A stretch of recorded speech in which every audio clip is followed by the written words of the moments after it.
13 राज्य अधिनियमों और लगभग 99% आपराधिक प्रावधानों को हम लोगों ने यूपी के अंदर समाप्त किया। आप कह रहे हैं कि ये आपराधिक, हम तो आपराधिक प्रावधान समाप्त कर रहे हैं।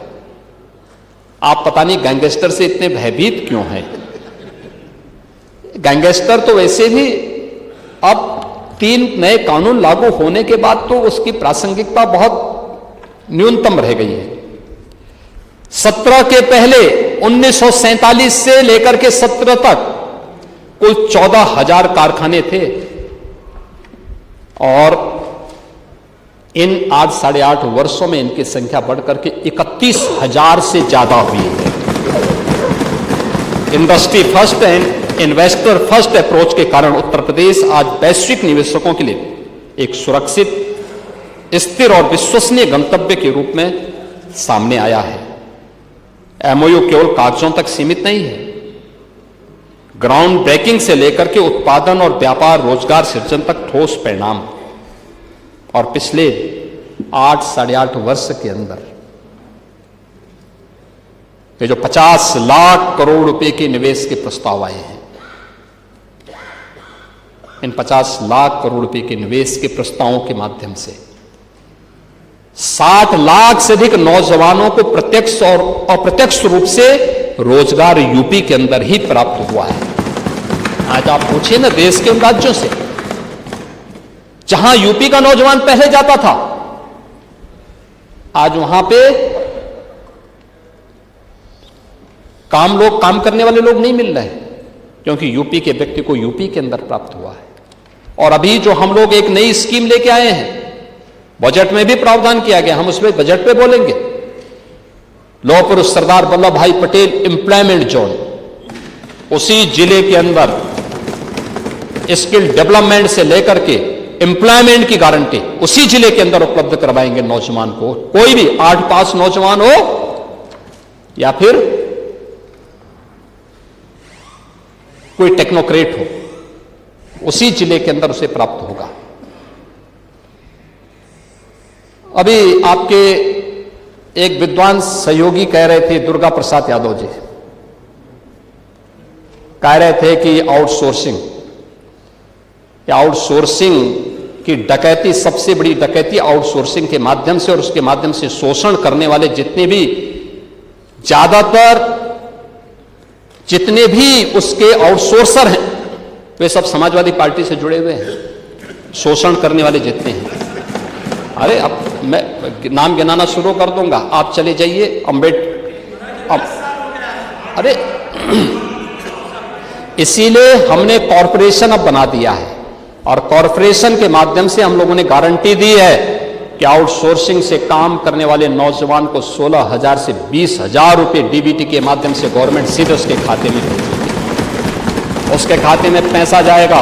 आउटसोर्सिंग कंपनी केवल आउटसोर्सिंग की फीस सरकार से लेगी, सरकार उसको अलग से फीस देगी। और शोषण अगर किसी ने किया, ब्लैक लिस्ट भी होगा और जेल भी जाएगा। यूपी के नौजवान का कोई शोषण करेगा तो उल्टा टंगवा दिया जाएगा उसको।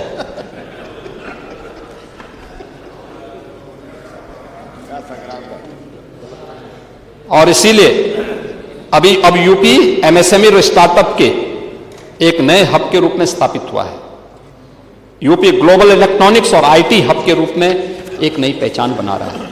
यानी मोबाइल मैन्युफैक्चरिंग यूपी के अंदर 65% यूपी के अंदर हो रहा है। कोई सोचता था इलेक्ट्रॉनिक कंपोनेंट देश भर के जितने बनते हैं, ये 55 से 60% यूपी में मैन्युफैक्चर हो रहा है। और उत्तर भारत की पहली फैब यूनिट सेमीकंडक्टर 1962 से देश प्रयास कर रहा था। और मुझे बताते हुए प्रसन्नता है कि 21 को आदरणीय प्रधानमंत्री जी के कर कमलों से यूपी में हम पहली यूनिट का शिलान्यास करने जा रहे हैं, पहली। और इसीलिए मैंने कहा यूपी अब ट्रस्ट, ट्रांसफॉर्मेशन और टाइमली डिलीवरी का एक रोल मॉडल के रूप में अपनी एक नई पहचान को भी बनाया है। ये यूपी का एक नया मॉडल है। और यह मॉडल, आप स्वास्थ्य के बारे में चर्चा करते हैं। देखिए, हम हमेशा कहते हैं कि आप कोई भी बात बोल रहे हैं तो बोलने के पहले हम देखें तो रिजल्ट क्या है। आप लंबी चौड़ी बात करें और रिजल्ट कुछ ना आए, क्या फायदा है? क्या फायदा है? इंसेफ्लाइटिस की बीमारी में तो आपके जिले के भी बच्चे कालकलवित होते थे। और इंसेफ्लाइटिस का जो टेन्योर था पूरा आपने देखा होगा। 4 बार समाजवादी पार्टी की सरकार बनी, कभी उन बच्चों का हालचाल लेने के लिए कोई नहीं गया, कोई देखने के लिए नहीं गया। उपचार और उनकी सुविधा अलग बात है। आज मैं कह सकता हूं कि जब कभी उन बच्चों को बचाने की बात आएगी तो वास्तव में यह श्रेय आदरणीय प्रधानमंत्री जी के डायनेमिक लीडरशिप के में यूपी गवर्नमेंट को प्राप्त होगा। ये बीजेपी और एनडीए की डबल इंजन सरकार को प्राप्त होगा कि इंसेफ्लाइटिस को हम लोगों ने वैसे ही मार डाला जैसे माफियाओं को हमने रौंद डाला है यूपी के। यानी ये सरकार केवल माफिया को ही नहीं रौंदती है, ये मच्छर पैदा करने वाले, मच्छर से पैदा होने वाले उन बीमारियों को भी रौंदने का काम उसी क्रूरता के साथ करती है। और इंसेफ्लाइटिस उसका एक उदाहरण है। लेकिन अगर आप उसके बारे में जानना चाहेंगे, स्वास्थ्य के बारे में कह रहे थे, ये 1 डिस्ट्रिक्ट 1 मेडिकल कॉलेज ये हमारी सरकार ने बनाया। मेडिकल कॉलेजेस की संख्या 36 से बढ़कर के 81 हुई है। 81वां मेडिकल कॉलेज अमेठी में प्रारंभ हो चुका है। हम कुछ नए मेडिकल कॉलेज बना रहे हैं, उस दिशा में भी हम आगे प्रयास कर चुके हैं। 2 एम्स चालू हो चुके हैं।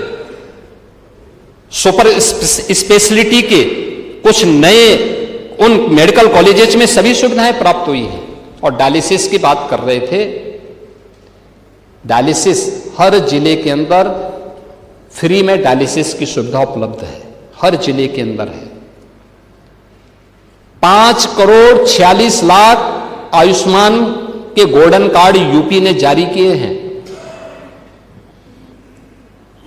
राजा भैया यहां पे अभी बता रहे थे, विधायक निधि से भी उसको रिलैक्स करने के लिए, और हम लोग उसको प्रयास करेंगे कि उसको रिलैक्स करके इस ढंग से करेंगे कि इन गंभीर बीमारियों में माननीय विधायकगण जरूरतमंदों को पैसा दे सके।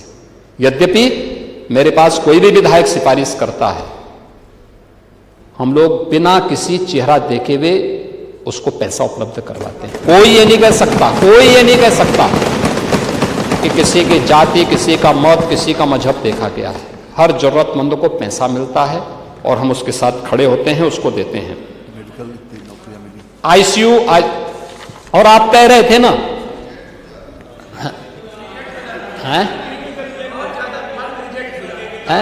नहीं, और बीच में हम लोगों ने एक सख्ती की थी, क्योंकि कुछ हॉस्पिटल्स की शिकायत आई थी।